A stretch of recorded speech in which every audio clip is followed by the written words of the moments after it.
Every day at Sierra, you'll find top brand apparel, footwear, and gear for 20 to 60% less than department and specialty store prices. And during clearance time at Sierra, those incredible prices are 40 divided by 2.5, carry the 1, even lower. And when you shop clearance at Sierra, you can save a whole lot more on everything you need to get active and outside. That's a lot of saving. Epic brands, vast selection, teeny tiny prices. That's Sierra. Visit your local Sierra store today or shop online at Sierra.com. The last show with David Cooper. Procrastinate your life away with us.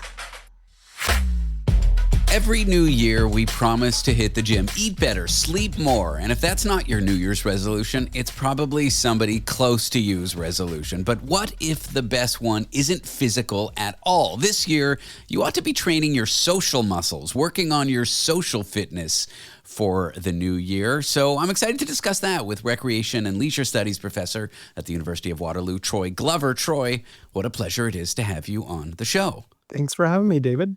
I love this for two ideas. One, I sometimes find myself lonely. And the other, I don't go to the gym, and social fitness is a way for me to be fit, isn't it?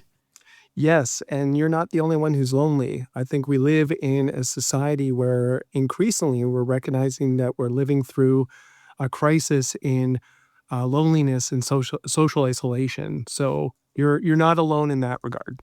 So what is social fitness? It sounds like, I don't know, it sounds overly technical, but what does it mean in practical terms? Well, it's really similar to physical fitness, except for applied to social relationships. It's the idea that we should take a proactive and intentional approach to our social relationships and build those relationships intentionally. So if I take a New Year's resolution like, I'm going to be a better friend more, I'm going to be more social, I'm going to go out, it's vague. And I sort of remember talking to somebody about the science of New Year's resolutions. And I remember them saying they got to be like measurable. They got to be something actionable. They got to be something you can do every day, not just some vague, North Star goal like I'm going to go to the gym more. It's no, I'm going to go to the gym 3 times a week and I'm going to track my progress and all that kind of stuff. So what are some ways that we can measurably improve our social fitness? Well, I will say a good start is to actually commit to your relationships. And by relationships, I mean all types of relationships. So that can include intimate others. It can include your neighbors and coworkers. It can include strangers. So the idea here is goals are good. You can always decide that you're going to say hello to so many people on the street, that you're going to get together with your best friend, so many times a month. These things will definitely help you along this pathway. Yeah, something like I'm going to reach out to 3 friends a week, and then track it. Let's talk about if we don't do these things, if we fall into loneliness, if our social fitness is not great. How bad is that for our health? Not just mental health, but like physical health as well. It's not great. And in fact, the best thing that we can possibly do for our health and well-being that we're increasingly realizing through an enormous body of research is to cultivate warm relationships of all kinds. If we fail to do so, then what we find is that people have increased risk of mortality, of greater morbidity, these sorts of negative things that we all want to avoid in our lives. So as much as we pursue things even like solitude, which we may view as, time to ourselves, healthy and, with respect to just giving that time to ourselves, I think that we need to push ourselves to connect with others, understanding that the health benefits are just tremendous. So I find myself sometimes like canceling plans last minute, or when my girlfriend proposes we go to this party from this vague acquaintance, I think, man, there's nothing I would rather do less than that.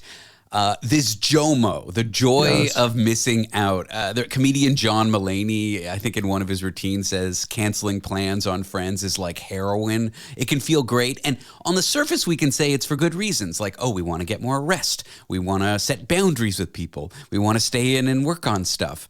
But maybe this isn't the right way to do it. Maybe this can lead to isolation, can't it? Exactly. And it's just like physical fitness. Look, I'd love to go to the gym every day and I want to lift a lot of weight, but that's a lot of work and that can sometimes be intimidating. And similarly, when it comes to our social connections, often it's easier to say no or to avoid connecting with others because we want to avoid the social risk. The idea is just as when we work out physically, over time it gets easier and easier. The same deal, it's the same deal with our social relationships. The more we exercise our social muscle, the more comfortable we are in social settings. It just becomes easier. I found myself after the pandemic, like wondering, how was it that I went out every night pre-pandemic and I was so social and I felt like a part of a big group and it felt so easy, and now it just feels so arduous. And I guess it's just that, like my social muscles had atrophied and you got to work on them like anything else. You know, if you're training for a marathon, a 5-kilometer, 5-mile run seems easy, but if you haven't ran in 10 years, it's going to feel difficult. So yeah, working on it a little bit every day. I think there's an importance to that, isn't there? Yeah, exactly. And be kind to yourself. I mean, we're all different. I may want to meet with 5 people this month and go for coffee. Other people, maybe it's just that one person, reconnecting with them. But it all is positive for our health and well-being.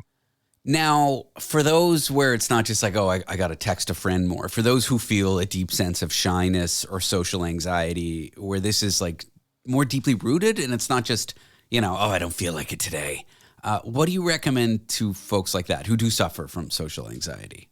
I'd say start small. I mean, it could mean just going out in public and giving a nod to somebody else, smiling at them.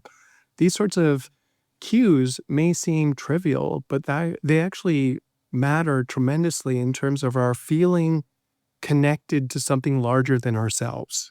Does small talk matter, like chatting with your barista or the cashier or saying hello to a stranger who you happen to be sitting next to at a park?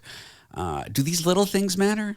Absolutely. And in fact, I would encourage all of your listeners to talk to everybody in every context: cashiers, baristas, people you encounter along the sidewalk when you're on a walk. These all make a difference in terms of just, again, exercising that social muscle, getting comfortable talking to people, and feeling good about making connections with other people. Are all the tendrils of our social interactions, whether it's small talk with a barista or a deep connection with a longtime friend, does this contribute to something called your social infrastructure? And if so, what is that? Can you speak more about it? Yeah, absolutely. Social infrastructure refers to the networks, institutions, spaces that all facilitate or afford that sort of social connection. And they become really important because they help facilitate those interactions. So the more that we can invest as a society in social infrastructure, the more likely we're going to address the problem of social isolation and loneliness. Is there a way to gamify this? Is there a way to turn a New Year's resolution of improving your fitness into a fun game? Like, I don't know, do this number of things a day or do that number of things a day? I think that's a great idea. Anything that you can do to motivate yourself and push yourself to be more social, the better it is for you and for everybody else, including your community. Knowing that a lot of people face loneliness, you mentioned it at the beginning of the interview. If you could convince everyone listening, everyone out there, just to make one social change in 2026 that could meaningfully improve their well-being, what would that be? Acknowledge people you encounter through smiles, nods, or just pleasant comments. Okay, well, thank you so much for being here, Troy, he said as he pleasantly smiled at his guest. I appreciate this chat, and I think this could be helpful. And for anyone worried that they missed January 1, they could try their New Year's resolution February 1. Why not? It's less pressure. Troy, thank you for joining me. Thanks, David. Troy Glover is a recreation and leisure studies professor at the University of Waterloo. My name is Jordan, and I'd like to invite you to join me on The Canadian Gothic, a podcast covering stories of Canadian crime, mystery, and the offbeat. The Canadian Gothic blends the spirit of late-night talk radio with the depth of a documentary film and applies that approach to both developing stories and historical cases. So if you're drawn to the dark, mysterious, and offbeat, search for and subscribe to The Canadian Gothic wherever you find podcasts. You are listening to Canadian Gothic.